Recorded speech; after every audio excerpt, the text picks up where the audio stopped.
Bir şampiyon doğmaz. Şampiyonluk verilen bir hediye değil, zorluklarla kazanılan bir ünvandır. Dublin'in gri ve yağmurlu sokaklarında büyüyen bir çocuk vardı. Kalabalık mahalleler, küçük evler, büyük hayaller. O çocuk bir gün dünyanın en ünlü dövüşçülerinden biri olacağını söylüyordu ama o zamanlar kimse ona inanmıyordu. Çünkü onun adı sadece küçük bir mahallede biliniyordu. Bugün milyonlarca insanın tanıdığı o isim. Conor McGregor.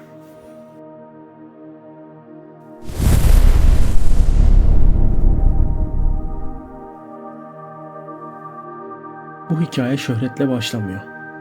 Bu hikaye yoksullukla başlıyor. Conor McGregor, İrlanda'nın Dublin şehrinde büyüdü. Çocukluğu sıradan sayılabilecek bir hayatın içindeydi. Okul, mahalle arkadaşları ve futbol. Evet, aslında çocukken futbol oynuyordu. Ama zamanla başka bir şeye ilgi duymaya başladı. Dövüşmeye. Boks salonlarının ağır kokusu, eldivenlerin sesi ve ringdeki o yalnızlık. McGregor için dövüş sadece bir spor değildi. Bu onun kaçış yoluydu. Genç yaşlarında ailesine yardım etmek için çalışmak zorunda kaldı. Tesisatçılık yapıyordu. Sabah erken kalkıyor, uzun saatler çalışıyor, sonra akşamları antrenmana gidiyordu. Yorgunluk onun hayatının bir parçasıydı. Ama hayallerinden vazgeçmedi. Bir gün işten döndüğünde arkadaşlarına şöyle dedi: "Bir gün dünya beni tanıyacak." O gün o cümleyi duyan insanlar sadece gülümsedi. Çünkü o sırada Conor McGregor sıradan bir işçiydi. Ama Conor'ın zihninde farklı bir hikaye yazılıyordu. Genç Conor, dövüş sporlarına tamamen odaklanmaya başladığında hayatında önemli bir karar verdi. Artık sıradan bir işte çalışmayacaktı. Tüm hayatını dövüşe adayacaktı. Bu riskli bir karardı. Çünkü profesyonel dövüş dünyasında başarı garantisi yoktu. Ama Conor'ın bir özelliği vardı. O kendine inanıyordu. Sadece inanmakla kalmıyordu, bunu herkese söylüyordu.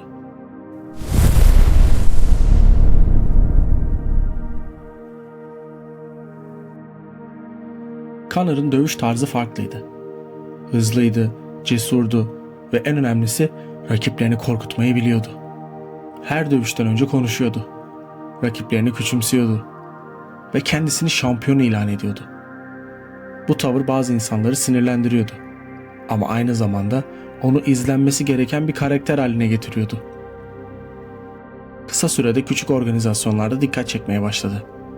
Zaferler geliyordu, knockoutlar geliyordu ve sonunda dünyanın en büyük karma dövüş organizasyonu onun kapısını çaldı. UFC. UFC'ye girmek birçok dövüşçü için bir hayalin gerçekleşmesidir. Ama Conor için bu sadece bir başlangıçtı. O ilk günlerde bile kendisini geleceğin şampiyonu olarak tanıtıyordu zaten. Basın toplantılarında konuşuyor, kameralara bakıyor ve herkesin aklında kalan cümleler kuruyordu. Bazıları onu kibirli buluyordu. Bazıları inanılmaz derecede karizmatik. Ama herkes aynı şeyi kabul ediyordu. Conor McGregor sıradan bir dövüşçü değildi. O bir şovmendi.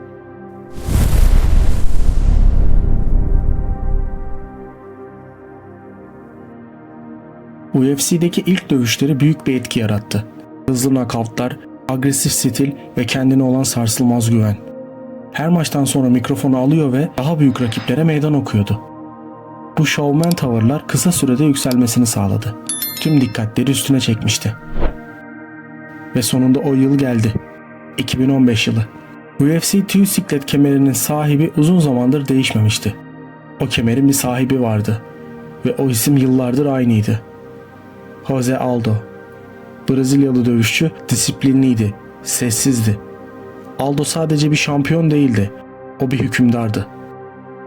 Yıllarca rakiplerini birer birer devirdi. Hiç kimse onun tahtını sarsamadı bile. Ama McGregor mikrofonu her eline aldığında aynı şeyi söylüyordu. Jose Aldo'yu indireceğim. Basın toplantıları artık sadece bir spor etkinliği değildi. Onlar birer psikolojik savaşa dönüşmüştü ve bu savaşta Conor çok öndeydi.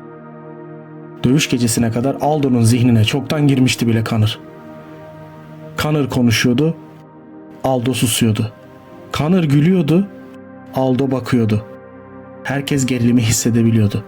Maçtan önceki ilk galibiyetini bir basın toplantısında McGregor aniden Aldo'nun kemerini eline alarak kazandı. Bu kibirli davranış Aldo gibi sessiz bir karakterin hakimiyetini kaybetmesine sebep oldu. Salon bir anda karıştı. Aldo ayağa fırladı. Gözleri öfkeyle doluydu. Güvenlik görevlileri araya girdi. Bu artık sadece bir dövüş değildi. Bu bir hesaplaşmaydı. Dünya ikiye bölünmüştü. Bir taraf sessiz şampiyon Jose Aldo'yu destekliyordu. Diğer taraf ise kendinden emin kışkırtıcı Conor McGregor'ı. Aylar boyunca röportajlar verildi. Basın toplantıları yapıldı. Sözler söylendi. Ama herkes aynı günü bekliyordu. 12 Aralık 2015. Las Vegas.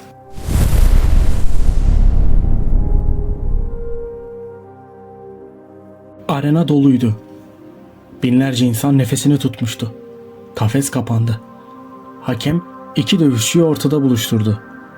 Ve o an geldi. Tarihin en beklenen dövüşlerinden biri başlıyordu.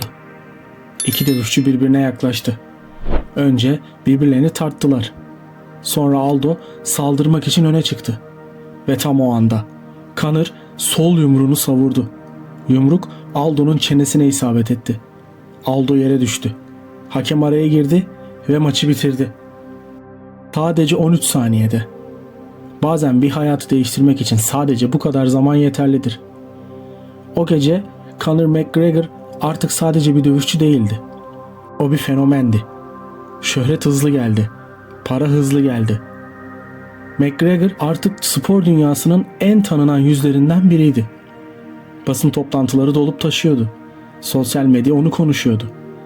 Ve o her zamanki gibi konuşmaya devam ediyordu. Ama bu kez sözlerini destekleyen bir şey vardı. Şampiyonluk kemeri. McGregor daha sonra bir başka tarihi başarıya imza attı. İki farklı siklette şampiyon olan ilk UFC dövüşçüsü oldu. Bu başarı onu spor tarihine yazdırdı. Ama her zirvenin bir gölgesi vardı ve McGregor'ın gölgesi çok yakında karşısına çıkacaktı.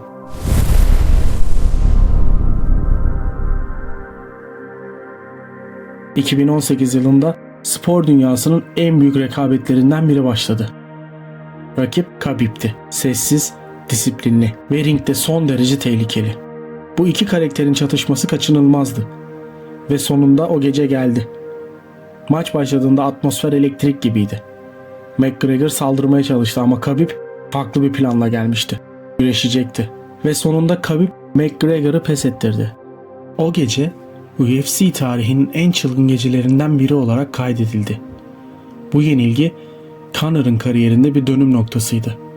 Artık zirvede yalnız değildi. Yeni rakipler vardı, yeni şampiyonlar vardı. Ve Conor'ın hayatı ring dışında da karmaşık hale gelmeye başlamıştı. Sakatlıklar, eleştiriler ve uzun aralar. Yine de bir gerçek değişmedi. Conor McGregor hala dünyanın en çok konuşulan dövüşçülerinden biriydi. Bazıları onu seviyor, bazıları ondan nefret ediyordu. Ama kimse onun spor dünyasında bıraktığı etkiyi inkar edemezdi. Çünkü Conor McGregor sadece dövüşmedi. O, sporun nasıl pazarlanacağını değiştirdi.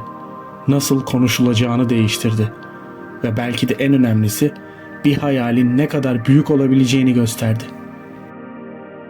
Dublin'in gri sokaklarında başlayan bu hikaye, dünyanın en büyük arenalarına kadar ulaştı. Bir zamanlar cebinde para olmayan o genç, bugün milyonlarca insanın tanıdığı bir isim oldu. Ve belki de bu yüzden Conor McGregor'ın hikayesi spor tarihinin en unutulmaz hikayelerinden birisi olarak kalacaktı. O artık dünyanın en büyük yıldızlarından biriydi. Milyonlar, şöhret ve sınırsız ilgi. Ama zaman geçtikçe dövüşler azalmaya başladı. Yeni rakipler geldi, yeni yıldızlar doğdu. Ve McGregor için işler eskisi kadar kolay değildi. 2021 yılında Dustin Poirier ile yaptığı dövüşte talihsiz bir an yaşadı. Round'un sonunda McGregor'ın bacağı kırıldı. O gece dövüş bitmişti. Ve belki de bir dönemin sonuydu. Aylar süren tedaviler, uzun rehabilitasyon süreçleri. McGregor geri dönmek istediğini defalarca söyledi. Ama ring artık eskisi kadar onu sık görmedi. Bugün Conor McGregor hala spor dünyasının en tanınan isimlerinden biri. Filmlerde rol alıyor, iş dünyasında yatırımlar yapıyor ve milyonlar tarafından takip ediliyor. Dövüş dünyasında herkes aynı soruyu soruyor. Acaba o eski McGregor geri dönecek mi? Belki evet, belki hayır. Ama bir şey kesindi. Dublin'in gri sokaklarında büyüyen o çocuk 13 saniyede tarihe geçen o yumrukla adını dövüş tarihine sonsuza kadar yazdırdı.